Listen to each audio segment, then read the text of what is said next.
Nah, soal pertama itu, seorang perempuan usia 27 tahun, G2 P1A0, umur kehamilan 39 minggu, datang ke rumah sakit untuk bersalin. Saat sampai di rumah sakit, ibu sudah ingin merangkak baik, TBJ, lapisan gula jarin 3.875 gram, his 3-4 kali dalam 10 menit, teraba kuat. Hasil palpasi, TFU 2 jari bawah PX, Buki, presentasi kepala, kepala sudah masuk panggul, PT pembukaan lengkap, ketuban pecah, teraba sutura paling bayi saling tumpang tindih.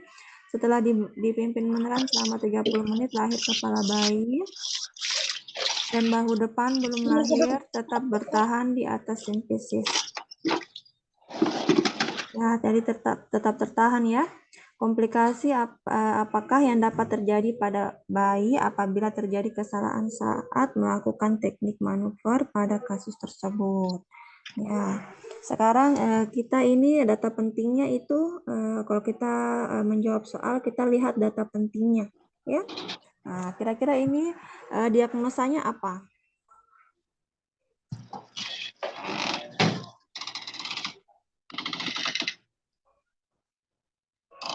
Bisa coba dijawab? Di unmute saja ininya supaya kita sama-sama sharing ya. Bagaimana kira-kira data pentingnya diagnosanya dulu, diagnosanya apa kira-kira? Pintu saya panas. Ayo ke sana. Distosia bahu. Ya, betul, distosia bahu. Data pentingnya yaitu di situ bahu depan ya, lahir kepala bayi, bahu depannya belum lahir dan tertahan di atas simfisis. Ya. Nah, jadi kalau kita distosia bahu itu manuver apa saja yang kita lakukan?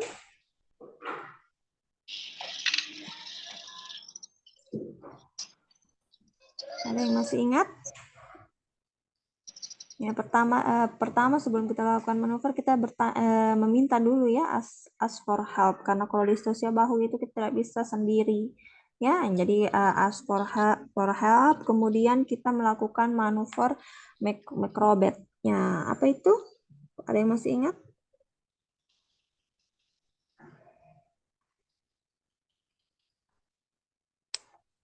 Yaitu yang dada bertemu dengan lutut ya. Jadi dadanya pasien itu kita pahanya diangkat ya sehingga dadanya itu menyentuh dengan lutut ya, namanya knee chest ya. Kemudian setelah itu jika agar pintu bawah panggul itu dia lebih luas ya. Nah, tapi kalau masih belum bisa dilahirkan, apa biasanya kita lakukan di lahan? Diapakan pasiennya? Ada yang masih ingat? Ya, biasa diminta ya asistennya atau temannya untuk ditekan di suprapubis ya. Nah, supaya apa namanya bahunya diameter bahunya lebih kecil. Nah, itu namanya apa namanya? Manuver apa namanya? Masanti ya. Nah, setelah itu biasanya kalau bayi sudah ditekan suprapubis itu kebanyakan itu sudah lahir ya, jarang sampai ke manuver seterusnya, manuver Wood ya yang lain dan manuver-manuver yang lain. Biasanya itu kalau di lahan paling banter itu manuver Masanti ya. Nah, karena kita sudah melakukan manuver-manuver tersebut, faktor apa yang kira-kira akan dialami oleh bayi ya? Ini adalah pertanyaannya di soal ini yang dia mau. Nah, apa yang akan dialami oleh bayi, komplikasi apa? Fraktur itu artinya apa? Ada yang ingat? Fraktur artinya patah ya. Jadi kalau skapula itu skapulanya yang patah, cervix-cervixnya yang patah, klavikula yang patah, mandibula yang patah ya. Jadi kalau bahunya itu tadi kita melakukan manuver-manuver ya ditekan di suprapubik, itu kira-kira yang patah apanya? Ya, kita lihat bahunya kita ya, kita lihat bahunya kita, klavikula ya. Klavikula. Ya, fraktur klavikula. Nah, kemudian ada juga namanya flexus brachialis ya, bagian brachialnya ya, flexus brachialis ya, seperti itu. Jadi kalau nanti ada soal lagi fraktur klavikulanya tidak ada, nah kita cari apa namanya pilihan lain yaitu plexus brachialis ya. Ada juga namanya juga fraktur humerus ya. Nah, tapi humerus bagian dari tangannya ya. Jadi kalau tidak ada pilihan klavikula, tidak ada pilihan plexus brachialis, tapi ada pilihan fraktur humerus, nah, bisa juga dipilih ya.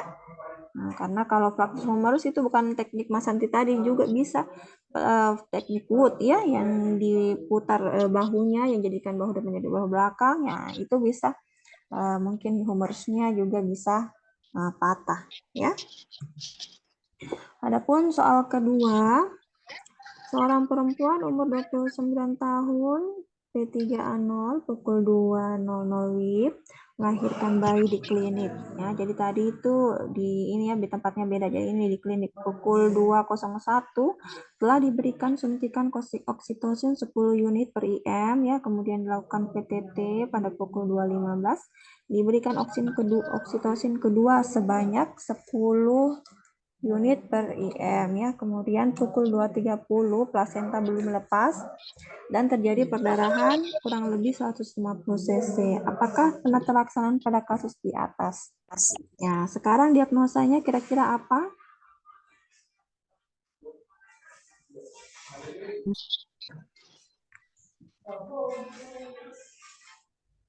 Menit.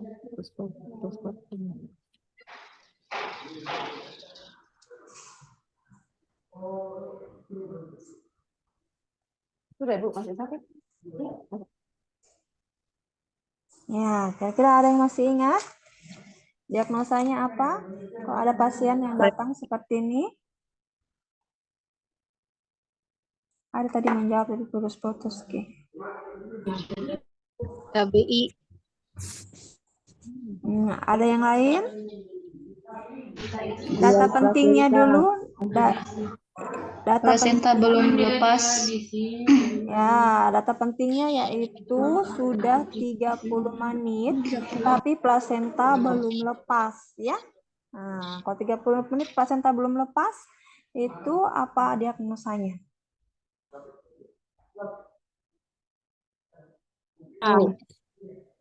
Ya.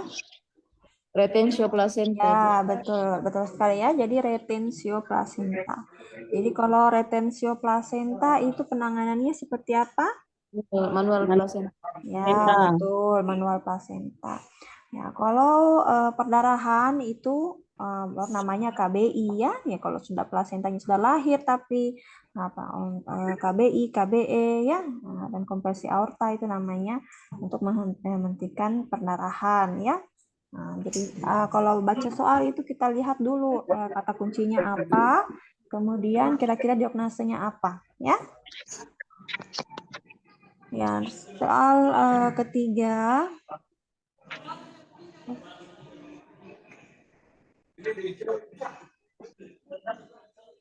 Seorang perempuan umur 29 tahun, P3A0, pukul 2. Oh, tadi sudah ya. Seorang perempuan umur 32 tahun, G1P0A0, umur kehamilan 29 minggu, datang ke PMB dengan keluhan mengeluarkan darah banyak dari jalan lahir, warna merah segar. Hasil pemeriksaan berat dan lemah, pucat, tekanan darah 90/60 mm Hg.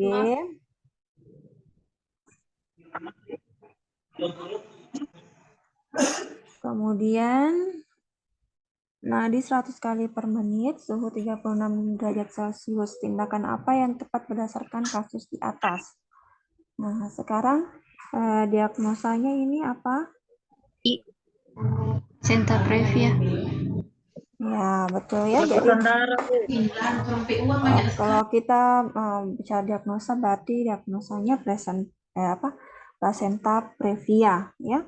Nah, jadi kalau ada perdarahan ya umur kehamilan trimester kehamilan tua ya, bukan umur kehamilan muda. Berarti ada dua pilihannya, yaitu placenta previa atau solusio placenta. Tapi ada Pak yang membedakan lagi antara placenta previa dan solusio placenta. Kalau placenta previa darahnya warna merah segar, kalau solusio placenta darahnya warnanya apa? Kehitaman. Iya, ya, kehitaman ya. Kemudian ada lagi tandanya kalau placenta previa itu dia biasanya ibunya tidak merasakan sakit. Kalau solusio placenta itu bagaimana? Nyeri Dia hebat. nyeri. Ya, nyeri hebat ya, karena kita kalau solusio berarti dia terlepas ya. Jadi terlepas itu berarti dia sakit ya. Tapi kalau placenta previa memang letaknya itu dia di bawah, jadi dia pada saat membuka dia terbuka. Nah, terbuka jadi berdarah ya, keluar darah. Seperti itu. Jadi logikanya seperti itu. Jadi kalau sudah kita dapat pasien seperti ini dan mendiagnosa placenta previa, tindakan apa yang dilakukan pada kasus tersebut? Pasang infus dan rujuk ke rumah sakit. Ya, yang mana sih tuh yang pilihannya? C, Bu. Ada lagi jawaban yang lain? Kayaknya. Ya, jadi kalau kita mau ini harus inform konsen dulu ya, apalagi ini dengan komplikasi, jangan sampai nanti kita dituntut ini ya dengan bidannya ya, tidak memberikan inform konsen, nanti kita yang diserang ya udah kenapa. Jadi betul sekali tadi pasang infus dan rujuk, tapi lebih bagusnya lagi, lebih tepatnya lagi kalau kita memberikan dulu inform konsen ya. Next. Seorang perempuan berusia 40 tahun, P6A1 bersalin di bidan 1 jam yang lalu. Riwayat persalinan kala 1 dan kala 2 normal. Pukul 13, bayi laki-laki lahir normal, menangis kuat. Pasien lahir lengkap pukul 13.35 setelah diberikan injeksi oksitosin kedua. Pemeriksaan kala 4 pukul 13.50 diketahui terjadinya perdarahan 500 cc, kontraksi uterus lembek, tidak ada laserasi, tidak ada gumpalan darah. TFU setinggi pusat, tekanan darah 100/70 mm Hg, keadaan umum lemah, nadi 100 kali per menit, HB 11,2 gram persen. Apakah tindakan selanjutnya yang harus dilakukan untuk mengatasi perdarahan tersebut? Ya. Jadi sekarang ini diagnosanya apa?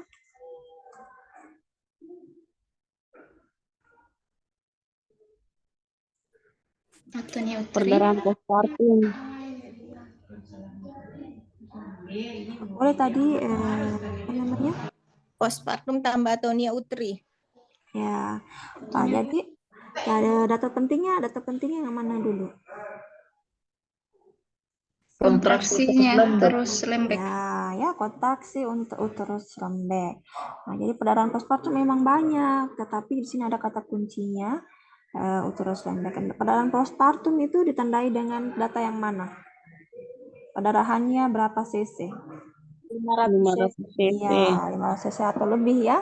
Nah, jadi di sini dia punya diagnosa adalah atonia uteri. Jadi kalau sudah dapat diagnosanya, tindakan apa yang dilakukan? Pasang infus tambah oksi 20 unit. Yang mana itu?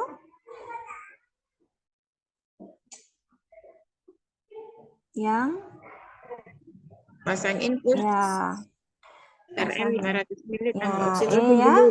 Ya, jadi kita pasang infus ya. Nah, karena dia uterusnya tidak bagus, maka kita berikan oksitosin ya, oksitosin drips masuk di RL itu 20 unit ya. Yang lain bisa ini ya menjawab juga supaya ini sama-sama kita berdiskusi ya. Kalau ditanggapi itu lebih bagus, biasanya penalaran lebih terekam ya. Nah, jangan malu-malu ya, karena kita sama-sama belajar. Kalau ada salah jangan malu-malu. Kemudian soal berikutnya, seorang perempuan 28 tahun G1P0A0 datang ke PMB dengan keluhan perut mulas sejak 5 jam yang lalu, mengeluarkan cairan dari jalan lahir, hasil pemeriksaan tekanan darah 110/70, nadi 80, suhu 37, penapasan 20 kali per menit, kontraksi 2 kali dalam 10 menit selama 20 detik, DGJ 138 per menit, PD pembukaan 3 cm, ketuban negatif, penurunan kepala hot 1, dan teraba bagian bertunjuk di samping kepala. Apakah diagnosa yang paling mungkin pada kasus tersebut? Ya. Nah, jadi sekarang karena ditanya diagnosa, maka kita lihat dulu data pentingnya di sini, datanya yang mana? Teraba bagian berdenyut di samping kepala. Ketuban negatif. Ya, boleh. Ketubannya negatif. Nah, jadi kalau sudah dapat itu, apa yang diagnosanya? Teraba bagian berdenyut di samping kepala. Ya. Terkemuka B. Kalau saya cek Tali pusat ini pusat menumbung. tali pusat menumbung. di ini dibaguskan ini ya, ininya kolom chatnya. Kolom chatnya pilih nomor berapa ini?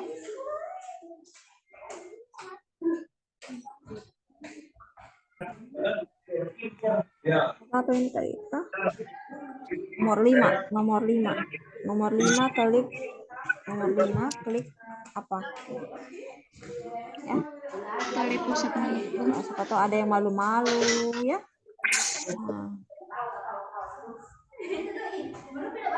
Nah, kebanyakan C, tapi ada ya jawaban yang lain ini. Ya. Jadi yang paling tepat yaitu tali pusat menumbung ya. Menumbung berarti karena tadi temannya bilang bahwasanya ketubannya negatif ya, dan negatif, kemudian berdenyut di samping kepala ya. Jadi kalau sudah kita melakukan persalinan ya, kita harus persiapkan bayinya, karena bayinya nanti resiko apa yang akan terjadi kalau kasus seperti ini.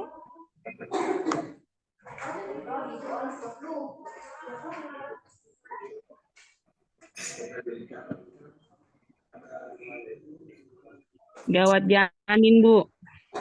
Gawat janin, bisa meninggal bayinya. Ya, apalagi kalau bayinya sudah lahir.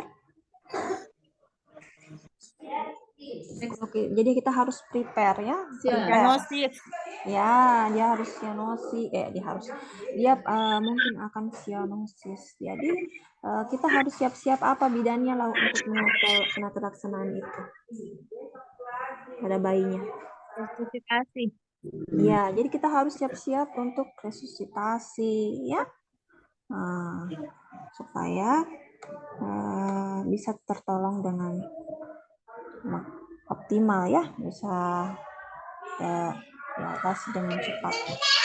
Atau ada yang lain yang bisa ini menjelaskan tentang ini terkemuka dan menumbung? Kalau menurut pendapatku saya bukan, memang ada di pretest ada 2, ada tali pusat menumbung dan ada tali pusat terkemuka. Jadi saya bisa mengambil kesimpulan bahwa kalau tali pusat menumbung itu ketubannya negatif, sedangkan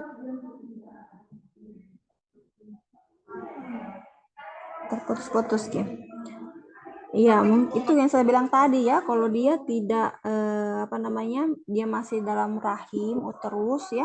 Nah, dia posisinya itu apa namanya, tidak, ketubannya tidak keluar ya, maksudnya tidak pecah, itu dia tidak terhimpit, tetapi letaknya di depan ya, di depan terkemuka di kepala, tetapi dia tidak terhimpit ya, karena apa namanya, ketubannya tidak pecah ya. Nah, itu istilahnya. Tetapi kalau sudah ketubannya pecah, nah, berarti itu tali pusatnya dia terhimpit ya. Dia menumbung. Dia sudah terhimpit dan menumbung karena kan ketubannya itu, kalau ketubannya negatif itu dia lebih, tekanannya lebih ya, mungkin seperti itu. Tapi nanti kita kalian lagi ya, searching lagi ya, siapa tahu ada kesalahan atau bagaimana. Tetapi bagus sekali tadi masukan dari temannya. Ada yang lain mau memberikan masukan?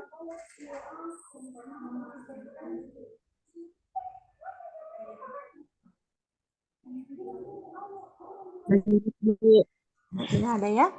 Nah, kalau presentasi majemuk itu seperti apa?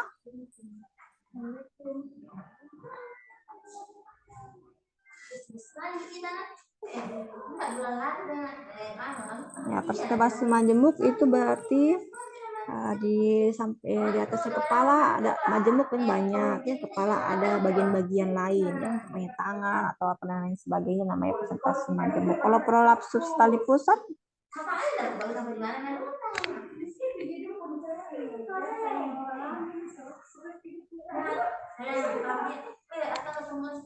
masih didengar suara saya atau putus atau hilang? Ya. Tali pusat. Ya. Tali pusatnya keluar, Ibu. Ya. Jadi keluar ya dari vagina ya, sama juga seperti prolapsus uteri, uterusnya yang keluar. Sama juga dengan prolapsus tali pusatnya yang keluar ya. Nah, kemudian kalau tali pusat terlalu panjang, apa itu biasanya kalau tali pusat terlalu panjang, kira-kira apa resikonya kalau tali pusatnya bayi terlalu panjang? lilitan tali pusat. Lilitan tali pusat ya. Jadi nanti kalau ada soal-soal lain, kemudian di situ ada datanya terlalu panjang, kita bisa ini mengarah ke sana. Oke. Soal berikutnya, seorang perempuan umur 30 tahun, Y3P2A0, 39 minggu datang ke puskesmas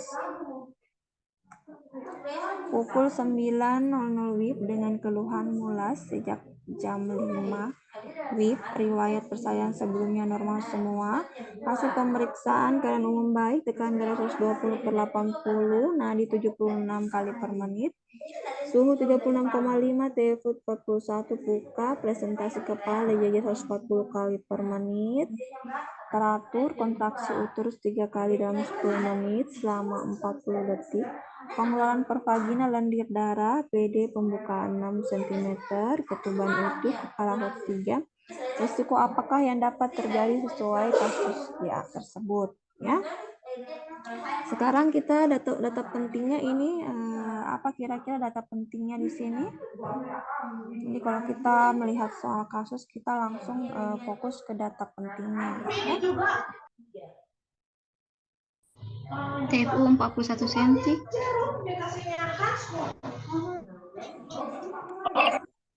Ya, boleh. Tapi apa lagi lebih pentingnya? Tapi Ibu bisa di-unmute yang teman-teman yang lain nggak kedengaran karena berisik. Di unmute ya, jadi nanti kalau mau saja komentar ya, baru bisa di unmute kan. Kemudian kalau tidak komentar bisa di unmute supaya teman-temannya bisa lebih fokus ya. Nah, sekarang data pentingnya seperti apa? Umur kehamilan 39 minggu. Pembukaan 6. Ya, pembukaan 6. Kontraksi uterus 3 kali dalam 10 menit. Ya, kontraksi uterusnya 3 kali dalam 10 menit selama 40 detik. Ya, jadi itu kalau kita lihat his yang adekuat itu seperti apa, his yang tidak adekuat itu seperti apa.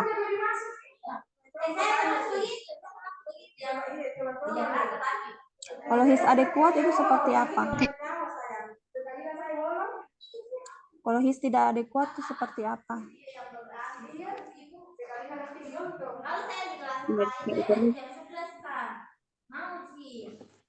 Teratur, Bu. Ya, tidak teratur. His tidak adekuat, tapi ada lagi indikatornya. Ada yang masih ingat? His yang tidak adekuat itu yang seperti apa?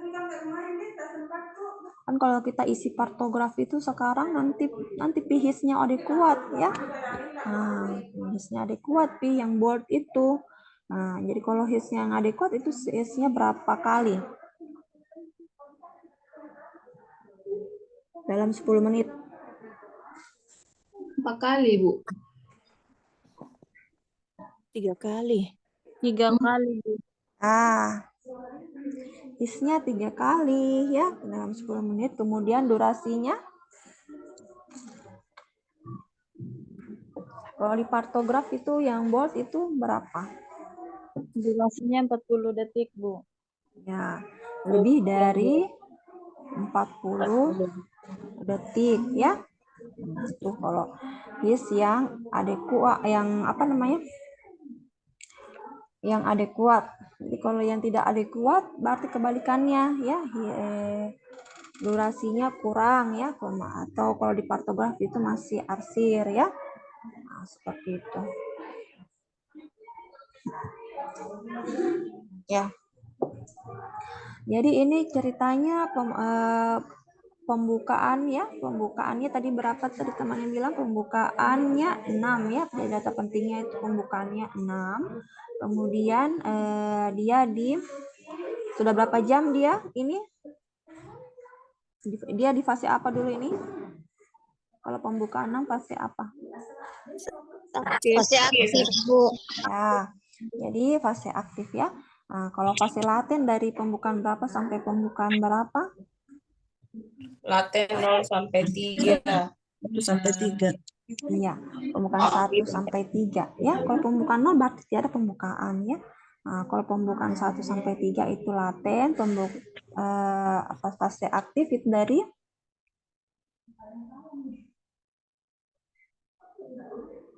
fase aktif dari pembukaan 4 sampai 10.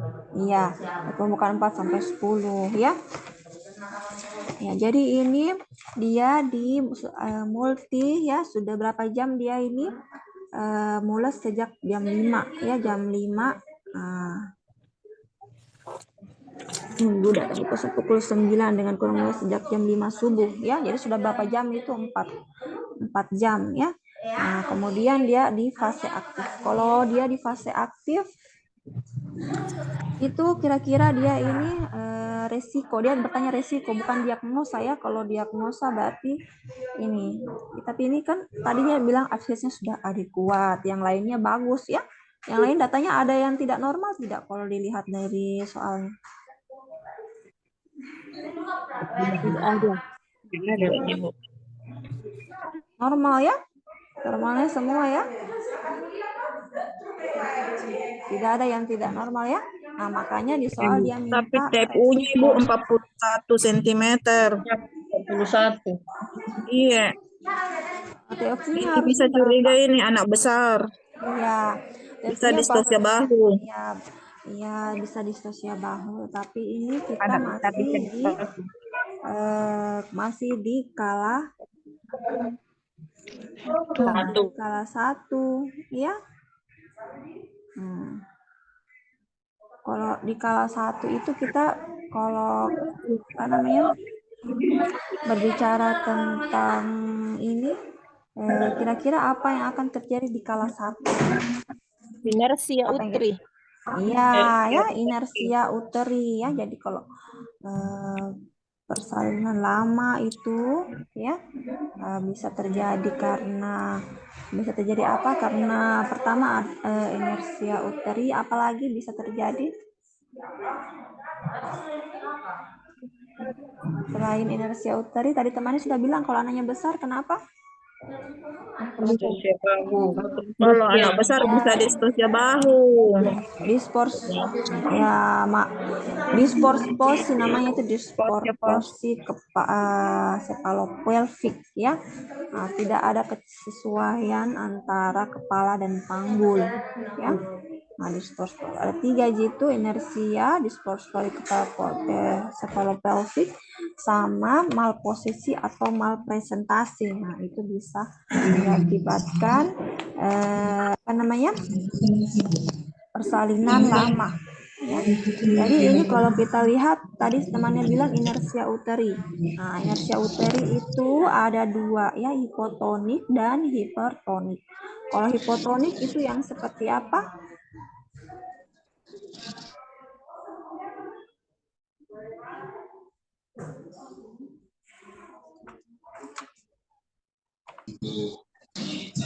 Hipotonik itu yang seperti apa?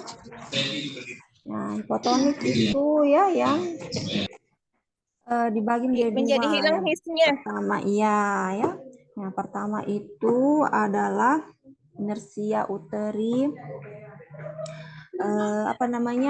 primer dan inersia uteri sekunder ya.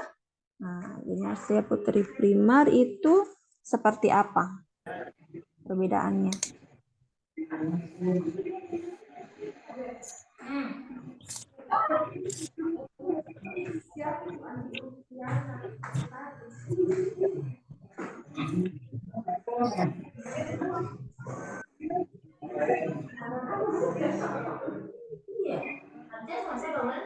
Ya, jadi harus kita bedakan. Kalau inersia uteri primer itu dia dari awal ya, dari fase laten dia itu sudah tidak bagus memang ya. Jadi kadang-kadang kita agak untuk mendiagnosa apakah dia sudah infartu atau belum ya.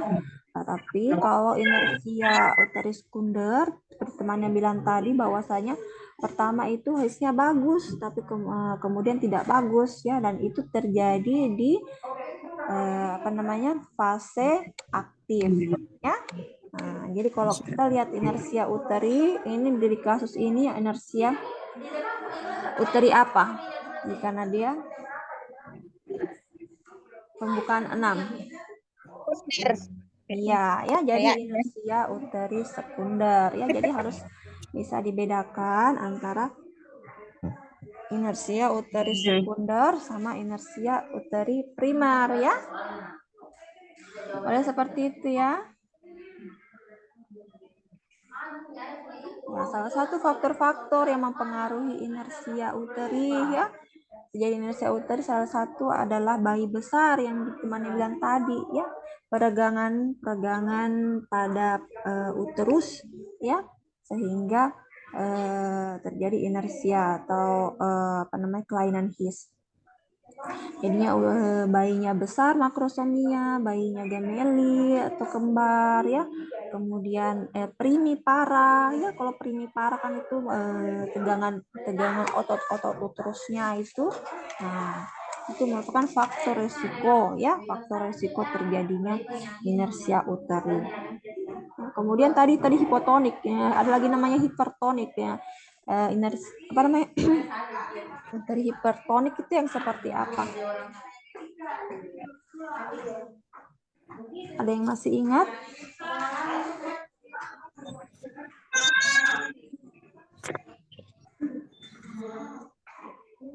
Ya, inersia uteri hipertonik itu yang terjadi terus-menerus ya, terus-menerus sehingga akan mengakibatkan tetani ya, tetani uteri ya.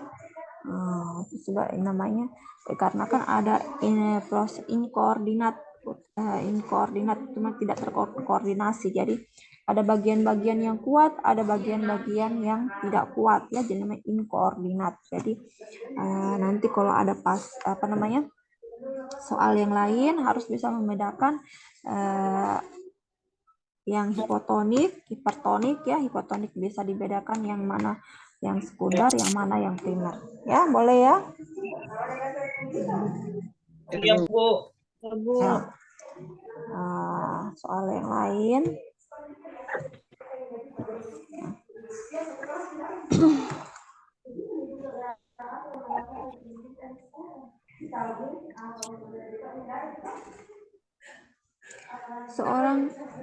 Seorang bayi laki-laki baru saja lahir spontan di PMB, bayi tidak menangis karena kulit pucat, gerakan lemah. Tindakan segera apa yang dilakukan sesuai kasus tersebut ya. Silahkan diisi kolom chatnya jawabannya.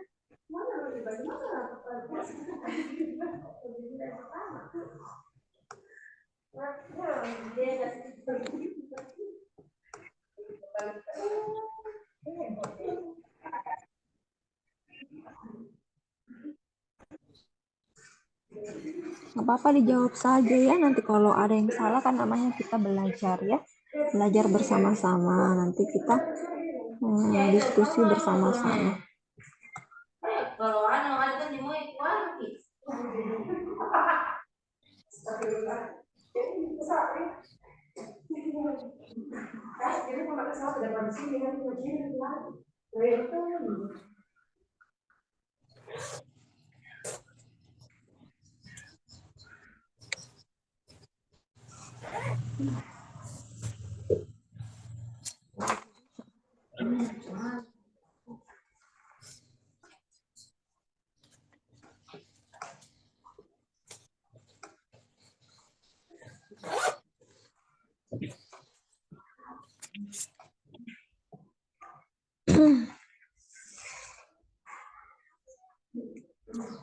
Berapa orang ini kah?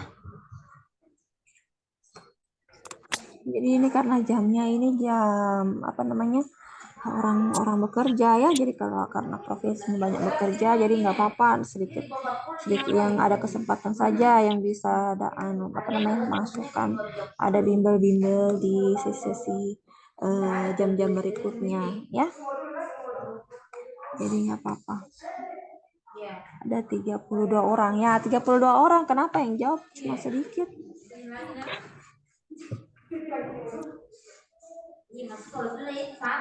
Yang jawab baru berapa orang ini?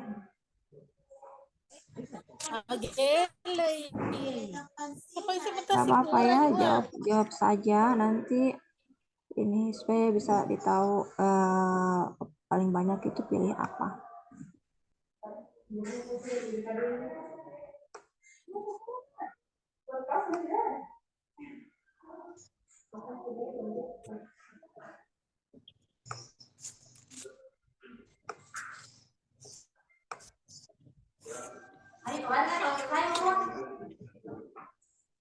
Ya, 20 menit lagi. Oh iya, ada pesan dari Ibu Nur Kolbi. Oh iya, sudah diatur. Jadi nanti habis sesi ini ada Ibu Nur Kolbi ya. Jam 11, jadi sisa 20 menit lagi. Ya, jadi ini untuk soal ini ada yang jawab paling banyak, ini jawabnya D. Ya, D, tapi ada juga B. Ada juga C. Ya. Oke, beragam ya. Ya, jadi kita lihat dulu. Nah, jadi ini ada ceritanya bayi lahir ya, spontan letak belakang kepala ya, normal di PMB. Nah, jadi dia sudah pada tahap tidak menangis, penilaian ini ya, tahap apa ini namanya, penilaian ya. Bayi tidak menangis. pucat, gerakan lemah. Jadi kalau kita melahirkan bayi, pertama-tama itu yang pertama dari pilihannya ini A, B, C, D, E ini yang kalau lahir bayi apa pertama dilakukan? Kalau dilihat dari ini, Memotong tali pusat. ya, jadi Kan jalan nafas. tali pusat, ya. Nah, habis memotong tali pusat, habis itu apa lagi? Jaga kehangatan, ya, menghangatkan tubuh. Habis itu, setelah jaga kehangatan, Mengatur posisi ekstensi. ya, mengatur posisi ekstensi. Nah, habis mengatur posisi ekstensi, Melakukan isap lendir. ya, melakukan isap lendir. Nah, setelah melakukan isap lendir,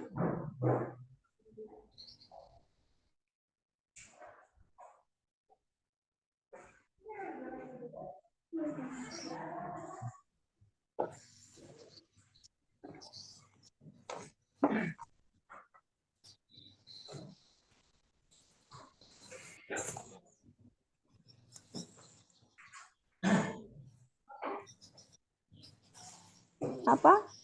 Ingat-ingat dulu waktu apa namanya? Utap. Apa lagi tuh? Osce. Ya, osca.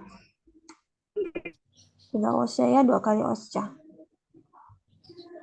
Melakukan apa? Rangsang taktil, ya, keringkan dan rangsang taktil. Nah, kemudian setelah dikeringkan dan rangsang taktil, kita berikan penilaian, ya. Penilaian, ya. Nah, penilaian pernapasannya bagaimana, denyut jantungnya bagaimana, warna kulitnya bagaimana. Nah, ini nih yang tadi ini, ya, penilaian. Lihat bayinya tidak menangis. Denyut jantungnya, kalau denyut jantungnya yang bagaimana yang kita ini? Yang kurang, yang tidak normal yang seperti apa? Dari 100. Ya, yang normal ya. Kurang dari 100 itu berarti yang ini ya yang kita lakukan. Tindakan selanjutnya. Nah, tindakan selanjutnya. Warna kulitnya pucat, kalau kulitnya pucat, sianosis, ya. Sianosis. Ini kan tindakan ya. segera yang dimaksud, tindakan segera yang dilakukan sesuai kasus tersebut. Ya. Jadi biasanya kalau begitu kita langsung isap lendir, setelah itu langsung potong tali pusat. Jadi lebih duluan isap lendir. Ya, itu kan tadi kita tahap-tahapnya, ya, tahap-tahapnya sebelumnya kita lakukan tahap-tahap resusitasi kalau kita ingat, ya. Tahap-tahapnya tadi kita sudah urutkan, ya. Nah, melakukan isap lendir tadi tahap keberapa? Keempat. Iya, ya. Nah, ini kan dan ini tahap penilaian. Tahap penilaian itu yang keberapa kalau di resusitasi? Yang tadi, jantung, frekuensi jantung kurang dari 100 menit, kemudian warna kulitnya, sianosis apa tidak, ya, penapasannya, tidak menangis atau megap-megap, ya. Nah, setelah kita tahu bahwa dia tidak menangis, warna kulit pucat, ya, penapasannya megap-megap, maka kita lakukan PTP, ya. Iya, jadi kita harus kalau ada apa namanya soal, kita lihat ini urutannya seperti apa, ya. Nah, baru kita lakukan tindakan yang paling tepat, ya. Memang betul semuanya harus isap lendir, harus dihangatkan tubuh bayi, harus asisten, semuanya itu betul adalah resusitasi. Tapi kalau kita mencari soal yang paling tepat berdasarkan urutannya, boleh ya? Iya, Bu. Iya. Jadi nanti kalau apa namanya dapat kasus itu kita bayangkan dulu, lebih enak itu kalau kita bayangkan, ya, Apa dulu yang kita lakukan? Apa dulu tahap-tahapnya? Baru kita menjawab. Ya, tadi tidak ada yang pilih ya. Nggak apa-apa. Tidak ada. Karena berpikirnya itu PTP Bu nanti ada dipindahkan resusitasi. Kalau Iya. pas pengen Jadi nanti harus dilihat lagi ya. Dilihat lagi dia punya urutan-urutannya. Kemudian soal nomor ke-8. Ya, seorang perempuan umur 30 tahun, Y2 P1A0, hamil 39 minggu, datang ke rumah sakit dengan keluhan keluar air pervaginan sejak 15 menit yang lalu, palpasi TFU 34 cm, buka presentasi bokong, VT pembukaan lengkap, teraba sakrum, DJJ 150 dan teratur, segera setelah di ruang. Warna tampak bokong bayi telah lahir sampai punggung bayi. Bahu bayi belum lahir karena tangan bayi menjungkit. Teknik apakah yang akan dilakukan untuk melahirkan bahu bayi pada kasus tersebut? Ya, nah, jadi ini pertolongan persalinan apa ini? Sungsang. Iya, ya, persalinan sungsang. Jadi kita semuanya ini adalah perasat-perasat ya yang kita berikan. Tetapi ini kita lihat lagi berdasarkan dengan tahapan-tahapannya. Ya, jadi kita ingat ya tahapan-tahapannya. Kapan dilakukan Muller, kapan dilakukan klasik, kapan dilakukan Lofset ya. Nah, sekarang ini dia punya data penting, yaitu data yang mana?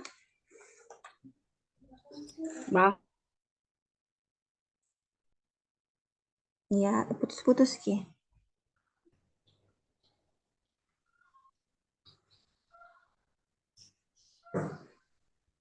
Dede, putus-putus gitu dong ya. Tangan bayi menjungkit. Jadi yang jelas sekali. Betul sekali ya. Tangan bayinya itu menjungkit ya. Nah, kalau tangannya bayinya menjungkit berarti ada dua ya, klasik atau Muller ya, itu pilihannya. Sekarang yang membedakannya bahwasanya dia lahirnya klasik itu kapan, Muller itu kapan.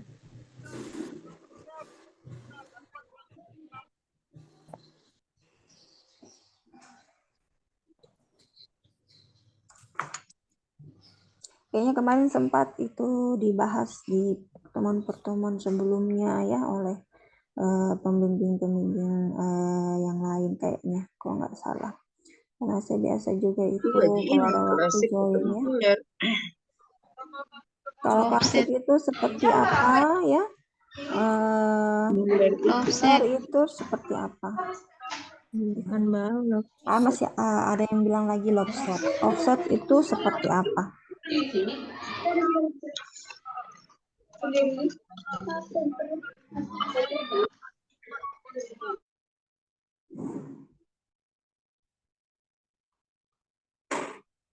Melahirkan bahu janin dengan melakukan rotasi pada tubuh janin.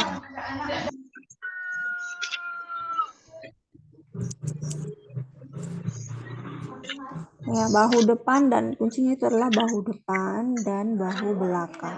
Ya. Kalau klasik bahu depan dulu atau bahu belakang dulu.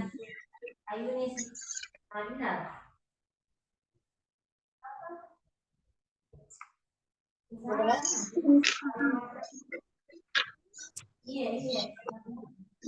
jadi harus kita ini ya apa namanya? Kita harus bisa membedakan kalau klasik itu bahu belakang dulu. Jadi kalau bahu belakang itu berarti bahu belakangnya itu tertahan oleh sakrum ya. Kalau kita bicara tampak dari panggul itu depan itu mengarah ke simfisis, belakang itu mengarah ke sakrum. Jadi kalau ada bahunya tertahan oleh sakrum berarti dia melahirkan bahu belakang. Kalau bahu belakang berarti itu apa? Klasik ya. Nah, klasik. Kalau bahu depan berarti dia itu apa namanya? Dia bahu depan itu berarti dia muller ya. Jadi ada dua gitu. Kalau tangan menjungkit klasik sama muller ya. Jadi harus diingat ya bahwasanya kalau bahu belakang itu klasik, kalau bahu depan itu muller ya. Tetapi di sini kata kuncinya itu tampak bokong bayi terlahir sampai punggung bahu bayi belum lahir karena tangan bayi menjungkit. Nah, biasanya kalau kita ini kan bahu depan dulu ya, bahu depan dulu dia dilahirkan. Bahu belakang itu biasanya kalau dia tertahan di kalau ada soal mengatakan bahwa dia tertahan di sakrum ya. Jadi jawaban tepat itu yang mana? Klasik. Ada presentasi bokong, VT pembukaan lengkap, teraba sakrum ya. Teraba sakrum, presentasi bokong, VT pembukaan lengkap ya, teraba sakrum. Itu teraba sakrum, bukan tangannya yang tertahan, bukan bahunya yang tertahan di sakrum ya, bahu belakang. Mengerti Ki? Saat dia VT ini, tapi kan ini ceritanya sudah lahir, jadi jangan terkecoh pada data pada saat VT ya, karena di sini sudah segera setelah lahir di ruang ponet tampak bokong bayi telah lahir. Jadi dia punya kata kuncinya itu, data pentingnya itu di sini, tampak bokong bayi telah lahir sampai punggung bayi. Nah, sekarang bahunya yang belum lahir. Kalau bahunya belum lahir, nah, itu ada kalau tangan menjungkit. Kalau tangan menjungkit, ya, kalau dia tertahan pertama itu adalah kalau dia bahu depannya dulu, ya. Bahu depannya dulu tadi apa? Muller. Iya, muller ya. Nah, seperti itu. Kecuali nanti ada datanya bahunya tertahan di sakrum, akan berarti itu dia mengarah ke bahu belakang dulu ya, bahu belakang dulu, berarti dia teknik klasik ya. Boleh begitu ya? Berarti yang benarnya di sini apa? Muller. Muller, iya, Muller, Bu. ya, tangan menjungkit muller. Jadi biasanya itu bidan-bidan yang melahirkan presentasi bokong dia lebih ke muller, karena jarang itu yang klasik yang tertahan di sakrum ya, bahu depan dulu. Sama kalau kita melahirkan kepala. Kalau melahirkan kepala lebih mudah, itu kan kalau kita gerakan bahu depan dulu, kemudian bahu belakang. Ya, sama ya, cuma dia terbalik, dia punya kepalanya yang di dalam. Nah, jadi dia biasa bidan-bidan itu lebih suka yang bukan bidan-bidan yang posisinya bayinya lebih mudah untuk dikeluarkan itu bahu depan dulu, muller. Nanti kalau ada soal yang mengatakan kata kuncinya yang muller ya, yang bahu belakang itu tertahan di sakrum, berarti itu klasik ya. Tapi kalau bahu depannya dulu yang dilahirkan, berarti itu muller ya. Kalau lobster seperti apa?